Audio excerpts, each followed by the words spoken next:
The difference maker in our career growth is often our willingness to ask for help.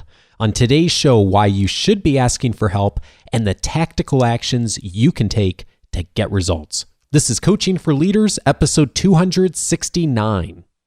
Produced by Innovate Learning, maximizing human potential. Greetings to you from Orange County, California. This is Coaching for Leaders, and I'm your host, Dave Stachowiak. Leaders aren't born, they're made. And this weekly show will give you access to the best thinkers, resources, and actions to help you develop your leadership skills. And I'm glad you've joined today because today we're tackling a topic that is one that I know I struggle with, and I bet that many of you do as well. And that topic is how to ask for help, and particularly how to ask for help around navigating our career opportunities and moving on to the next stage in our careers and our own professional development. I am really excited to be able to introduce to you today someone who brings a lot of expertise in this area, and that is Larry Braman. Larry is the president of Global Career Consulting and Placement and the founder of Career University, live and on-demand job landing and career advancing webinars at mycareeru.com. Larry holds multiple career coaching certifications from Lee Hecht Harrison, one of the world's largest providers of corporate outplacement services. And he's worked with CBRE, Kia Motors USA, and the city of Los Angeles, and many others. And probably most importantly, he's a Chicago Cubs fan. So, of course, he's completely wise and knows everything there is to know about everything in the world. That's all we need to know. That's all you need to know. What else is there? Yeah, we can't talk too much about it because we don't want to jinx the year that they're having. I know. Let them just be and do their thing, and we'll see, right? Because we don't want to get hurt in the end. Someone told me, a friend of mine out here in the one of the past years when the Cubs weren't doing as well, Larry, he said, Dave, I don't think the Cubs are going to have a great season this year. And I said, well, you know, in Chicago, we call that summertime. Exactly. But like you said, let's not jinx it. So I'm glad to welcome you to the show. And I think this is something that so many of us really do struggle with, is we don't necessarily think to ask for help when it comes to our careers, or, by the way, any other topic around leadership and our professional lives, but particularly around career advancement and next steps. A lot of times we don't necessarily know what to do. And at least for me, I've run into that. It seems like a lot of our clients run into that too. Have you run into that as well? Well, sure. And we run into it for a variety of reasons. And I think the number one reason is that I think people perceive often asking for help as a sign of weakness. And that means that because we are expected perhaps to know everything that we need to know and be able to navigate everything that we need to navigate. And I think that for a lot of people, there's a stigma around actually admitting, and at least admitting publicly, that you need help. And the truth is that most of us, I would say actually all of us, have gotten to where we are in our careers because we've been helped in some way, in some way along the way. So we should not be so shy, so hesitant to actually do the reaching out, because this is how people advance in their careers. It resonates a lot what you're saying, and I think back to the early part of my career, Larry, where I had the belief system, whether I ever articulated it out loud, I don't know, but I certainly, looking back at the belief system, there was a lot I could figure out myself. I could do my own research. I could make, my opportunities happen.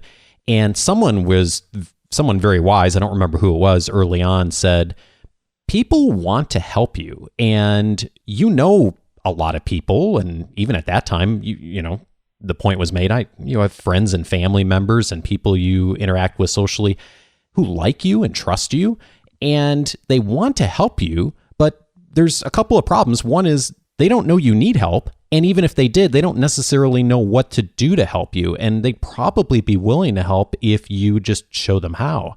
I really took that to heart at one point, and I remember I was at a career transition and ended up emailing 25 or 30 people who were close to me at the time and said, hey, I'm kind of struggling with this career transition. Here's what I'm looking for. Here's where I think you could help. And that's how I got my job at Carnegie, actually. Initially, that was where the connection came from, is one of those folks was connected with Carnegie and going through a course. And so it really opened my eyes to the power of just having the willingness to ask for help. Right. And so we can certainly talk about all sorts of ways that people can outreach, but just to reinforce that, what you're saying is that there are people out there, they want to help you, and they need to know, A, that you need the help, and they need to know how to help you. And your best friend, besides having the gumption and some strategy behind the outreach, which we can talk about, but is to begin with what I call clarity. I'm always telling my clients and workshops and anybody who's looking to advance that the job market demands clarity. So that's the part about letting people know not just that you need help, but how to help you. And the more clearly and cleanly you can form your message and your messaging, the more you're going to advance, the better advice you're going to get, the more likely people are going to be to actually want to open up to you, meet with you, share with you. I was thinking that some people, when they reach out to me for career advice, some people reach out and say, very generally, I'd like to get some career advice from you. And I'm thinking, okay, we're going to sit down, and I have no idea how long this might go on and where we might be going. And while I'd like to be generous, I am probably going to be more enthusiastic about meeting with somebody who reaches out to me and says something like this. Larry, I heard you speak at the chapter meeting of ATD, which is a professional association that I belong to, and you gave us some great social media tips, and I am looking to build that more into my job search strategy. And I was wondering if we could get together for a little bit so I could bounce some ideas off of you and get your feedback on some strategies that I'm employing. So there's something really specific that I can work with, and I know how I can best help this person. I'm going to be more again, enthusiastic about helping this person because I know that they're focused, they know what they want, they know what they need, and I know how I can best support them. I love that point because I've had that experience as well, where someone has asked me for some mentoring or some coaching, and we have a half-hour conversation. And I come away sometimes from that conversation thinking, I don't know what this person's going to do with that information, or I'm not quite sure where they're headed, or if I was even helpful, because they had the willingness to reach out to ask for help. So that first thing we were talking about, but then like you were saying, the clarity of what exactly am I doing that's being helpful, it seemed like sometimes it's almost a waste of both of our times. And I'm wondering, for people who may be thinking, gosh, I don't know if I have clarity on that, what are some things that people can do to get clear on what others can do to help? That's a great question. The first thing that you'll want to do before you start your outreach is to just ask yourself some real clear questions about what it is that you need. Where are you career-wise? And you may be a working executive looking to advance your career, or you may be in job search mode. But where are you, and what are some specific things that you think would be helpful to advance you to the next steps? It's being prepared for that. If someone was going to ask you, how can I help you? What would you respond? Because you never want to be caught short when that question comes up. It's something that we talk about in our elevator speech course at mycareeru.com. And so I think that can help you focus on what those specific things are that can help you advance. So what do you need to get to the next level? And it may also be, for some of us who are maybe earlier on in our careers, it may be looking longer term. Where do you want to go? Where would you love to see your career go in the next 2, 3, 5 years. You may be able to, you should be able to get more solid information around that to share with people. So whatever it is, we do want to give them something that they can work with. When I was thinking about the conversation that when you sit down and you're not sure after a half hour how I have helped somebody because they haven't been specific and we've been kind of spinning our wheels, they've also lost out on an opportunity to build credibility with you. And this is a key part when we're talking about how do we get the help that we want, and when we are connecting with people who may be advisors, mentors, advocates, that if we are not establishing that we know what we want, that we know what we're doing, that we have some expertise, that we have some value, or at least we've done good research, something that builds confidence in the person that we're partnering with, that person is much less likely to give us the kind of information that is going to be helpful because that we don't believe that you're going to do anything with it. And here's the big one. One of the most important things and the most helpful things in talking to people about your career advancement is getting referrals and introductions to talk to more people about your career advancement. And if somebody is in a conversation with me, and I imagine you too, Dave, and we feel like I'm just spinning wheels and they don't have direction and they don't have credibility, I'm not going to open up my contact book to me these neither. people, right? Yeah, I'm totally there with you. I was thinking that same thing as you were saying that. It's like I am so hesitant to make connections for people if they're not clear or not focused. But when they are, it's the exact opposite. I'm very willing to help in any way I can that's clear or apparent through a connection. So I love that you brought that up. Right. You mentioned one other thing a moment ago, which I think is key too, of the how can you help? And I'm actually having a conversation later today with someone who I perceive to be a lot more influential and further along in their career. And if they ask the question, how can I help you? I have the answer ready. And I've learned that having that answer ready at any time you're sitting down with someone to be ready to ask for help in a particular area is really important. That's right. That's right. It's good to have that answer ready, and it's also good to be willing to ask that question, even if you feel like you are in the less senior role. And that can be helpful for a lot of reasons.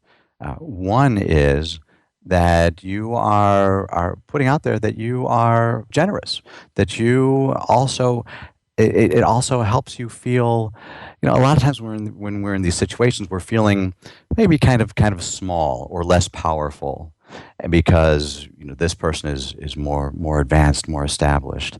But when we put ourselves out there and say, you know what, how can I help you? And it reminds us that we also have a lot of value in this transaction, that we have built careers, that we've got experience, that we have knowledge and industry knowledge and contacts and all sorts of things that could be valuable. So I think it's a way to help us strengthen our positions, feel more confident, and so we don't feel like we're in these positions where we're just taking from these conversations. Yeah, and that actually is a good transition to one of the other things I know that you think about, which is how to hold the interest of the other party when we are having a conversation like that, or maybe we're asking for help. When you're coaching your clients and thinking through that, what are the kinds of things you're telling them? The first is to make this conversation not all about you. There's a great, I have an acting background. I bring a lot of theater experience and lessons to the coaching that I do. And one of the great rules of improvisational comedy or improvisational theater is to make your communicating partner more important than you. And the way you do this and the benefits of doing this is basically what we're talking about here in practical sense is making sure that what you're talking about is something that they're interested in talking about. And always gauging for their interest and making sure that they are with you in this journey. And one way to make sure that you are not just, because I'm sure you've been in this situation, and I bet you all your listeners have as well. We sit down with somebody and we ask them open-ended questions like, what do you do? Or how can I help you? Or tell me about yourself. And we get this huge steamroller coming at us that just goes on and on and on, and we don't know what to do with all this information that's been given to us. Yeah. And so one of the things that I coach my clients on, and we talk about this at careeru.com in elevator speeches and networking, is to be brief. So if somebody asks me, what do? I say, I'm a career consultant. And then I zip it. I used to say, I'm a career consultant. So that means that I work with clients in these 3 ways and and I help people advance and such. And I found that it's much more effective for me just to say, I'm a career consultant, and then see what I get back from my audience. Because I might get something back that says, what's a career consultant? And then I can help educate them a little bit. But usually what I get back is whatever they need at that moment in their lives from whatever they perceive a career consultant does. Oh, nice. Right? So by me leaving it open, they adjust their needs and interests to what I've said, and I haven't just flattened them with all this information that they're trying to dig through. So that's it's a matter of handing out your information in small, easily digestible bits and testing for interest. And so that's one we can dig into more, but just that being short and testing for interest is a real way, is I think a terrific way to keep people engaged in this conversation.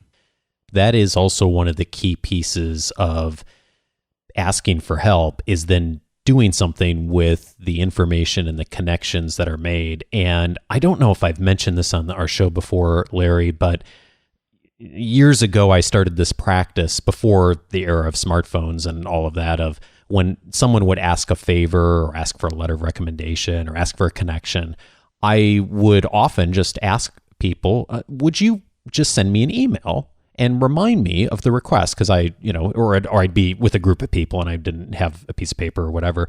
And I did that a few times. And I noticed this really interesting trend is a lot of times I never got the email. And I started, and now I actually still do this, even though I've got the iPhone right there. And a lot of times I will say to someone, I said, just go ahead and send me the email or send me a note or something. And it's interesting, I would say more than half the time, the other party doesn't take the first step. And so I love helping people, but I do want them to take the first step because I don't want to spend time investing time making connections if they're not going to follow up. And I'm wondering if you've noticed that trend too, but I'm also wondering just what are some of the strategies we should use as far as taking the next step? Right. And, I'm smiling as you're telling your story because I do the same thing now. I will say to somebody, send me an email as a reminder and we'll go. And it's a good filter. It's a good filter to see who really has follow-up and who you want to then invest in more. So I think that so the bigger theme is, and this is what I work with my clients on, if someone offers, take them up on their offer and take them up quickly. Strike while the iron is hot. I was working with a client last week, and he'd finally gotten a lunch with somebody at Disney that he had been looking forward to for a long time, like an informational interview. And the guy was nice enough to bring him back to the office and sort of toured him around and introduced him to lots of people. And a couple of the people said, you know what, here's my contact information. Give me a call and we'll get together for lunch. I'd love to talk to you more. And so we spoke after this lunch, and he said to me, so here's what happened. And I was thinking about maybe giving it a week or so, just because I don't want to seem too anxious. And I said, whoa, whoa, whoa. These people Yeah. are being very generous. They're interested in you. You made a Yeah. good connection. Follow up on it right away Oh, while it's hot. indeed. Because Indeed. You move on it immediately. yes, Yeah. because the corporate memory is very short. When somebody says, "Let's do something," then they move on, they get back to work, and things happen and you could be lost in their memory in a week. Oh, yeah, So, absolutely. I can barely remember what I had for breakfast Exactly. these days, it seems like. And I've learned that lesson the hard way myself, just in business development and sales over the years. It is unbelievable how dynamics change in 48 to 72 hours later if you don't Exactly. move on things quickly. So, yeah, Right. that's So such good advice. I hope that all of your listeners are setting goals for themselves that are maximum 24-hour response time to an inquiry, to something from a prospect, to an offer from somebody, to build a relationship. I think those are really important goals to have, and make sure that your follow up, of course, is professional. There's a lot of debate is in terms of how effective email versus phone is. And I don't know, Dave, if you've come down on one side or the other in terms of communications. I phone calls are something that can be far less ignored and lost than emails, and so often I am advocating for my clients to at least use a combination. If the email is great, but don't assume that it's going to be seen, read, remembered.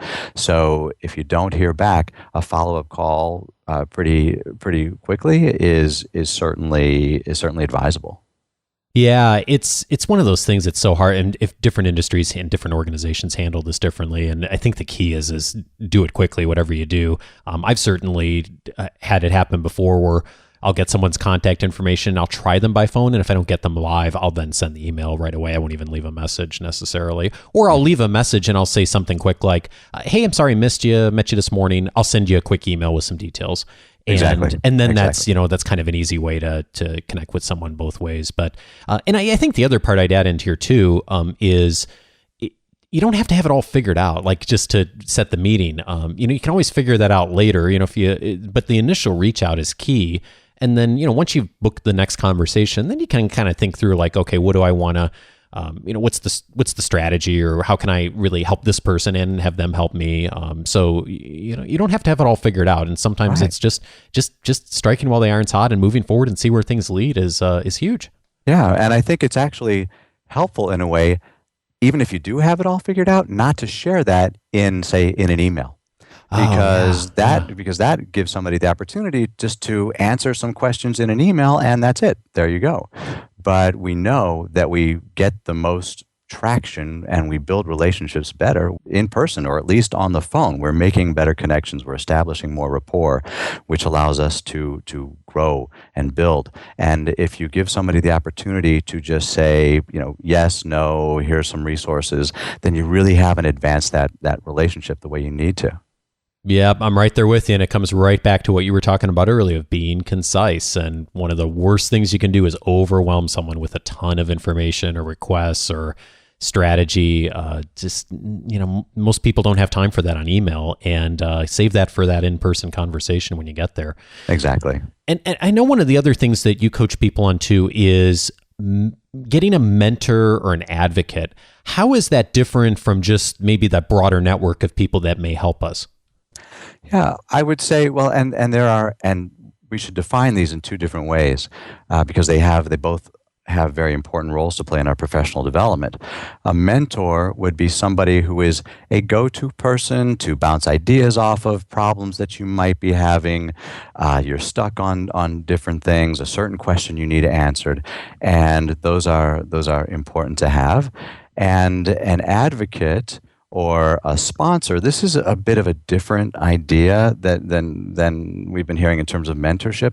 These are people who really take a vested interest in your career and are often pulling for you and actually moving the levers for you to advance your career from inside your organization, and they're extremely, extremely important. So those are two areas to really keep in mind for your career. As far as connecting with mentors, and especially there are people that we, I think, should focus on that we know, and there are people that we might not even know yet. And for people that we know, or at least know of, I mean, that's the first thing that I would suggest people think of is who do I sort of look up to in my industry, in my professional life, and where are they hanging out? They might be people who are within your organization. They might be people from other organizations that you know because of you've seen them at conferences or speaking here and there. You might see them a lot online, like they're very present in LinkedIn groups. They might be somebody from your academic life, professors, etc., that have had a big influence on you. So start to think about who these people are that might actually be targets for your mentoring, and then begin your outreach by reconnecting and reminding people how you know each other, and again being specific in your ask, in your reconnecting. One of the things that I have done, and maybe Dave, you've done this too, a lot of my clients do this, if they see somebody, they know somebody that they think that would be great to connect with career-wise, that they would love to have them, it's got to be taken under their wing, or they think they could get great regular advice, is to find out where they're going to be appearing. And I've had people go to conferences specifically because this speaker is there, and I want to introduce myself to this person. I've done this myself.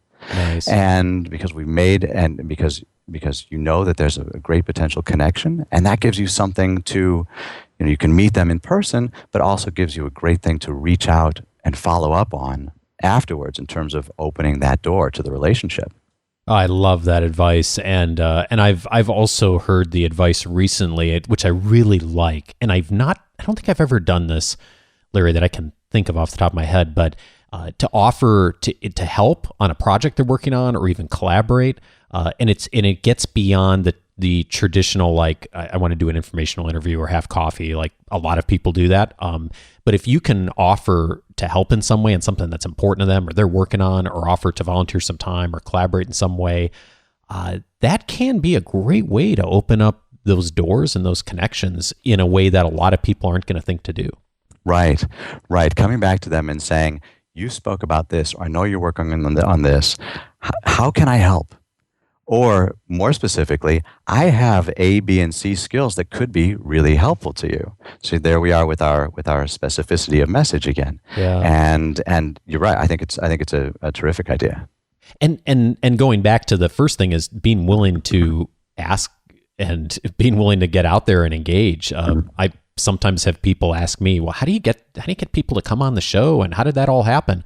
And the biggest answer, there's a lot of answers, but the biggest answer is I just ask. And I started doing that years ago. And yeah, a lot of people said no at the beginning, but some people said yes. And there's always a subset of people that will say yes to help. And you may have to ask a couple of times over 6 months or a year.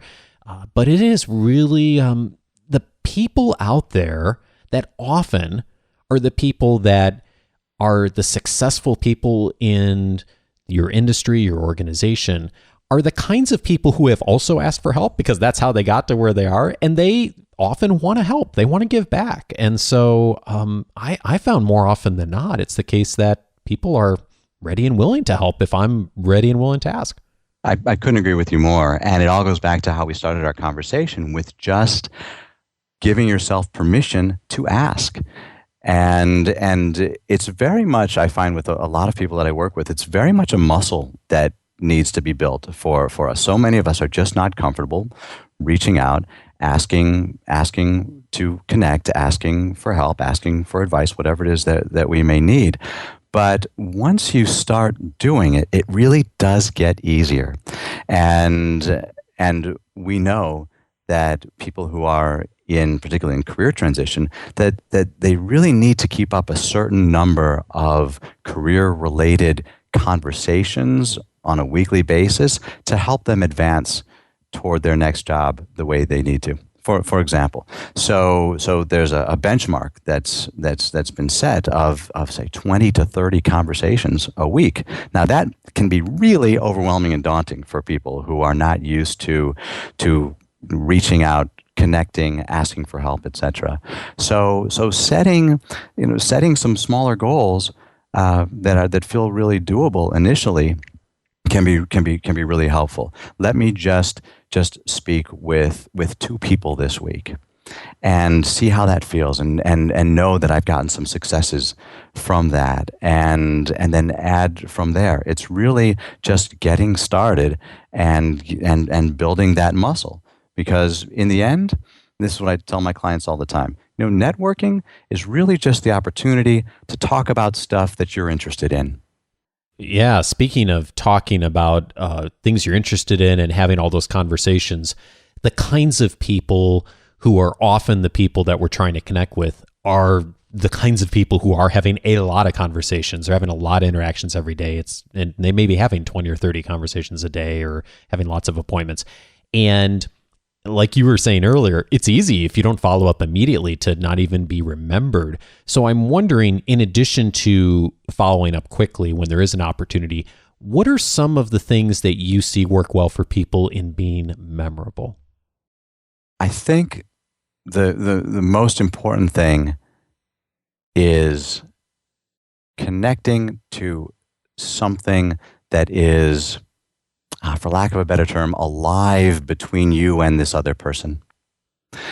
And so what is it that has brought your connection together? It might be a person. It might be a common idea that you share. It might be, again, that you saw this person, that you were so moved by what they said at a particular conference. So what is that commonality, that connection? I think the other thing that works as well, that's helpful as well, is that we forget that people they hire us, they become our clients, they promote us, because in the end, and you know about this from working with Carnegie, because there's a human connection. They like us, they trust us, they want to be around us. Yeah. So what is it that you can add to your messaging that humanizes you in a way that goes beyond just, here's who I am as a leader and my core areas of expertise, and here's why you should pay attention to me because I'm so well established, or because I have this knowledge level. It's what can we do to humanize ourselves in these interactions, and so that may be finding something that is outside of the realm of the typical professional conversation that you can connect with them about. You started our conversation, Dave, with what? Before we talked business, what did we talk? The Cubs. Yeah, we talked the Cubs, right? And so there we are. Because you're a Cub fan, my likability factor for you just went up exponentially. Yeah, yeah. And I remember that from our first conversation. Ironically, I didn't remember some of the more professional details, but I remembered that you're a triathlete. I remembered that you're a Cubs fan, because those are things that are unique to you. There's lots of career consultants out there, but those are things that are really unique and personal to who you are. And so those are the kinds of things that resonate with me. And same thing's true for all of us. If we can humanize ourselves in those interactions, it's so key for us being memorable. Right. It gives us more things for people to latch onto and remember and connect with us over. I literally the other day, I was talking to a new prospective client, and the conversation was going very well. And I asked him if he had any other questions for me, so that I could see if there was anything else that he needed to know in order for me to be the career consultant that he wanted to choose for his transition. And he said, I noticed online that you're an Olympic distance triathlete.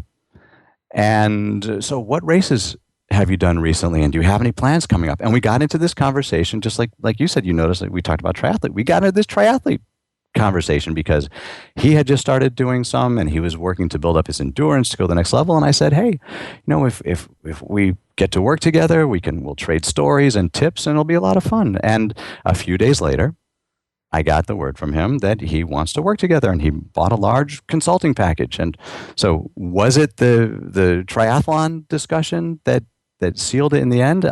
I'll never know, but I know he was talking to a lot of other consultants, and there was chemistry, which is ultimately how we did make these decisions. And isn't it interesting how some of the best business meetings or the things that advance relationships and opportunities in our careers, if it's a half-hour meeting, sometimes it's only 6 or 7 minutes on the core professional piece, and it may be 20 minutes of talking about something else or something that's tangential, or like you said, even personal. But that ability for people to feel like they know something about us, that they like us, and and even start to trust us because of that human connection, it's so key. That's right. And there's science to back that up, and there's surveys to back it up. When hiring managers make the decision to make that offer, the number one thing is that they like you, that they feel connected to you. And I'm sure that clients, are the same way. There's just that connection. Well, Larry, for people who have decided they like you, which is me, and also I know a bunch of our listeners, what's the best way for them to track you down and find some of the resources you've mentioned in our conversation? Well, sure. Well, thanks, Dave.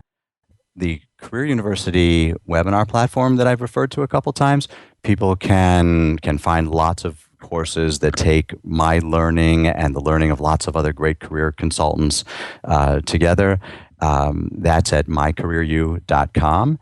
And there are about 15 courses there. There's a free preview for each one, and even those free previews, you learn something just from watching those.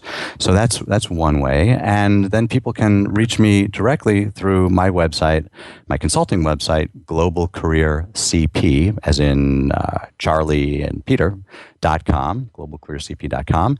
And you can contact me. There's a newsletter. There's some free stuff to grab, and soon there'll also be, if you sign up for our newsletter, we'll have an outlet to sample some of the Career University courses for free as well. So lots of ways to stay in touch. Well, speaking of staying in touch, I noticed that one of our mutual friends, Tom Henschel, is doing one or a couple of the courses on there, and so many good things. So I really appreciate your wisdom, Larry, and taking the time to share it with us, and I hope folks will go check it out. And for those of you who get the weekly leadership guide from me, I'll have all the links that we've mentioned here and that Larry's mentioned in the episode. Larry, thanks a ton for your time. I really appreciate it. Oh, you're welcome, Dave. It's been a real pleasure.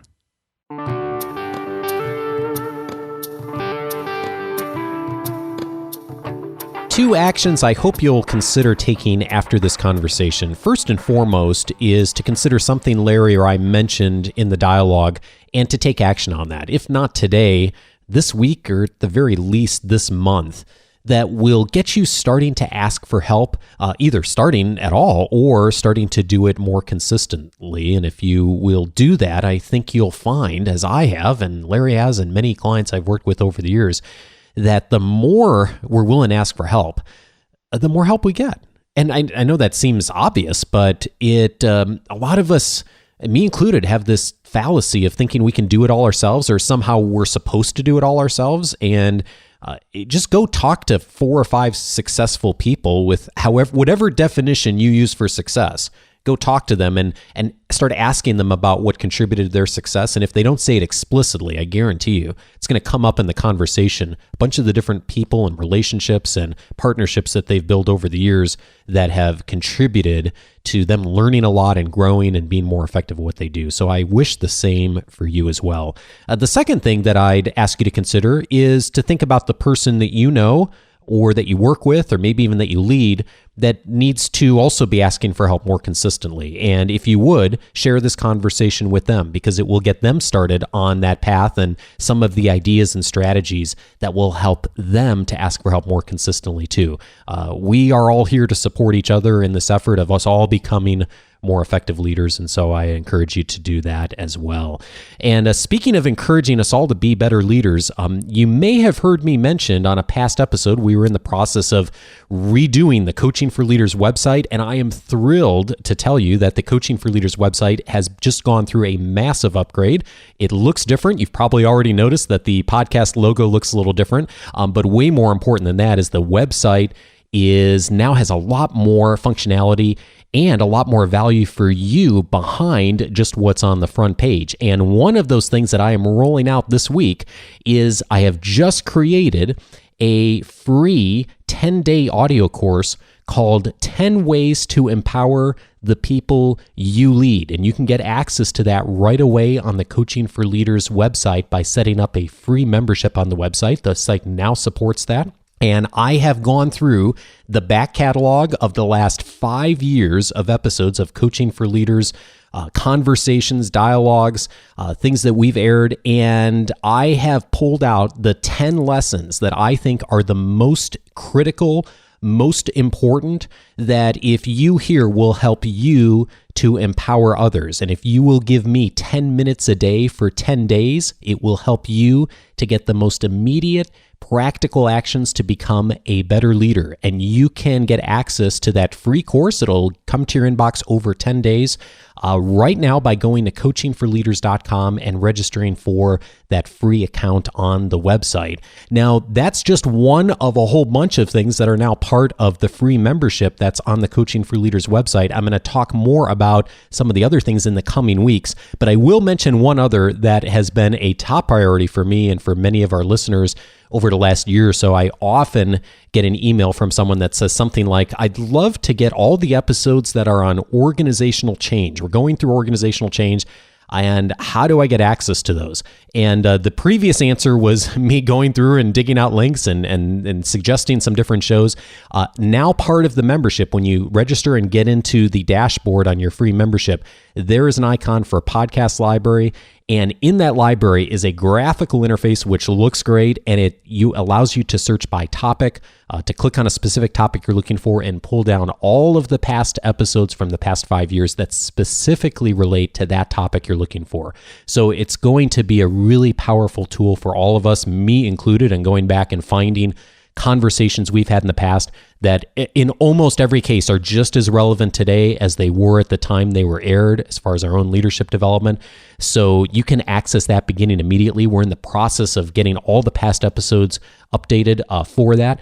But there's enough up there now that I can tell you to go visit there, and you'll find that'll be really valuable for your ongoing development. So again, the way to do that is just go to coachingforleaders.com, activate your free membership. Whether you've been getting the weekly leadership guides or not, you'll need to activate that free membership on the homepage. And as soon as you do, you'll get access not only to the free audio course, but you'll also get access to those past episodes, plus a whole bunch more, which I'll mention more in the coming weeks. So be watching for more information. We got a lot more coming in the next few weeks. I can't wait to share it with you.